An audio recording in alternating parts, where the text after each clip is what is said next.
اللہ الرحمن الرحیم۔ ناظرین السلام علیکم۔ ناظرین آج ایک چھوٹا سا ایک نقطہ میں نے آپ سے ڈسکس کرنا ہے۔ بڑی معذرت، میں کوئی پروفیشنل صحافی بھی نہیں ہوں، پریکٹیکل اور ایک کامن مین کے طور پہ میں دنیا کی خبریں سنتے بھی ہیں، دیکھتے بھی ہیں، تو میرا خیال ہے کہ سب کا حق بنتا ہے کہ اس پہ تھوڑی تھوڑی بات کی جائے۔ سب لوگ باشعور ہیں، پڑھے لکھے ہیں، تجزیہ سمجھتے ہیں اور دنیا کی سیاست کو بہت زیادہ سمجھتے ہیں۔ ابھی دنیا کو اگر آپ دیکھیں جنگی نقطہ نظر سے،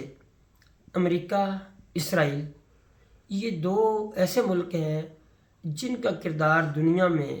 ایک شیطان کا ہے۔ چلو بڑی معذرت کے ساتھ شاید میں کوئی سخت لفظ استعمال کر رہا ہوں۔ امریکہ سپر پاور ہونے کے ساتھ ساتھ ایک شیطانیت کا مرکز بھی ہے۔ دو اس کے پیروکار مجھے نظر آتے ہیں دنیا میں، ایک اسرائیل ہے اور ایک انڈیا ہے اس خطے میں۔ تو آپ دیکھیں کہ امریکہ سپر پاور بھی ہے اور بالکل ایک سیپریٹ اس کا ہے کہ بیٹھا ہوا ہے، مگر پوری دنیا میں آ کے ایسی شیطانیاں کرتا ہے کہ اب خلیجی ممالک لے لیں، کتنی پرسکون زندگی، کتنا وہ ترقی کر رہے تھے، ان کا مرکز، ان کا دار و مدار صحت پر ہے، پراپرٹیز پر ہے،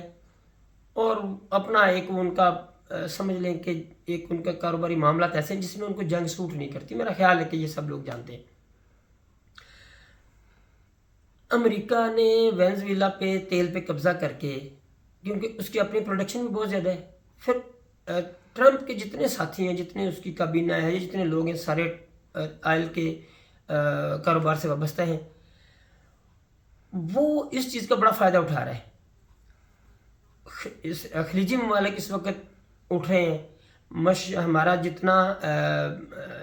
ہمارا یہ خطہ ہے، چائنا، روس اور یہ سارے لوگ کچھ نہ کچھ کسی نہ کسی حد تک ترقی کرتے نظر آ رہے تھے، اور امریکہ اپنی سپر پاور کو ڈوبتے دیکھ رہا تھا شاید اسی حد تک۔ تو اس نے یہ آگ ایسی جلانا شروع کی ہوئی ہے کہ یہ ممالک کبھی اٹھ نہ سکیں، ان کے انفراسٹرکچر پہ جس طرح حملے کرتا ہے، تیل کے کنویں پہ قبضہ کرتا ہے اور معیشت دوسروں کی کمزور کرنے کی کوشش کرتا ہے، اپنے آپ کو ہمیشہ اپر لیول پہ رکھنے کی کوشش کرتا ہے۔ ابھی میں ایران کی جنگ جو خلیجی ممالک میں ہو رہی اس وقت، بیسیکلی تو ٹرمپ کو یا امریکہ تو اس کا کوئی نقصان نہیں ہو رہا، ان کا تو جہاز کا نقصان، ایک پیسے کا نقصان ہو رہا ہے، ڈالرز کا نقصان ہو رہا ہوگا نا، ان کا کوئی انسانی نقصان تو اتنا زیادہ نہیں ہو رہا۔ انسانی نقصان اور انفراسٹرکچر کا نقصان، کاروباری نقصان،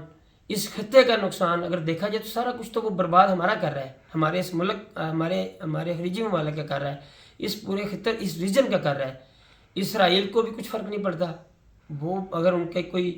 اگر کہیں نہ کہیں نقصان ہو رہے ہیں تو وہ اتنے مالدار ہیں کہ وہ بڑے جلدی اس کو کور کر سکتے ہیں، ٹیکنالوجی ہے ان کے پاس۔ ہمارے ممالک اتنے ایڈوانس نہیں ہیں، وہ آہستہ آہستہ ایک ترقی کر کے ایک ارتقاء کے ساتھ آگے آئے تھے، تو وہ امریکہ، اسرائیل، یہ سارے اس کے پیچھے پڑ گئے ہیں۔ تو میں سمجھتا ہوں کہ یہ سوچنے کی بات ہے ہمارے خطے کو، ہمارے جو ممالک امریکہ کے ساتھ ہیں ان کو اپنے رویے پہ نظر ثانی کرنی چاہیے، چاہے وہ پاکستان ہے، چاہے وہ کوئی بھی ہے، چاہے انڈیا ایون کے اسرائیل کے ساتھ ہیں۔ تو ان ممالک کا ساتھ دینا میرے خیال میں ہے کہ سمجھ لیں کہ ایسا جیسے اب شیطان کے پیروکار بن جاتے ہیں۔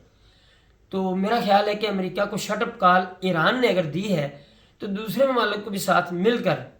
سوچنا چاہیے کہ وہ اپنے خطے میں تو بالکل وہ سیف بیٹھا ہے، اس کو تو کوئی غرض ہی نہیں ہے، وہ تو جہاں آتا ہے جنگ چھیڑ دیتا ہے اور وہ سکون کرتا ہے، بیٹھتا ہے، اپنی فوجیں بھیج دیتا ہے، فوجی مروا لیتا ہے، ہیلی کاپٹر تباہ ہو جاتے ہیں، ہم بڑی بلے بلے کر دیتے ہیں کہ اس کا یہ ہو گیا، اس کا وہ ہو گیا۔ ان کا کچھ نقصان نہیں ہوتا میرے خیال میں، کہ جو نقصان آپ کا مالی ہوتا ہے وہ پورا ہو جاتا ہے، اور وہ اتنے امیر ممالک ہیں، ان کی ٹیکنالوجی بہت زیادہ ہے، وہ جلدی جلدی یہ کور کر لیں گے، لیکن ہمارا انفراسٹرکچر کا نقصان، ہمارا جانی اور مالی نقصان ہم جلدی پورا نہیں کر سکتے۔ لہذا یہ دیکھنا پڑے گا اس کو، اگر شٹ اپ کال جس طرح ایران نے مقابلہ کیا ہے، ایک ایران اگر اتنا کر سکتا ہے تو میرا خیال ہے کہ اگر سارے ممالک کچھ نہ بھی کریں، صرف خاموش ہو جائیں یا اس کے خلاف بول پڑیں، تو میرا خیال ہے کہ ہمارے خطے میں بھی سکون ہو جائے گا، ہمارے ممالک بھی سیف ہو جائیں گے، اور امریکہ کو سپر پاور کا جو ایک جنون ہے وہ بھی کافی حد تک ختم ہو جائے گا۔ آپ کا بہت بہت شکریہ۔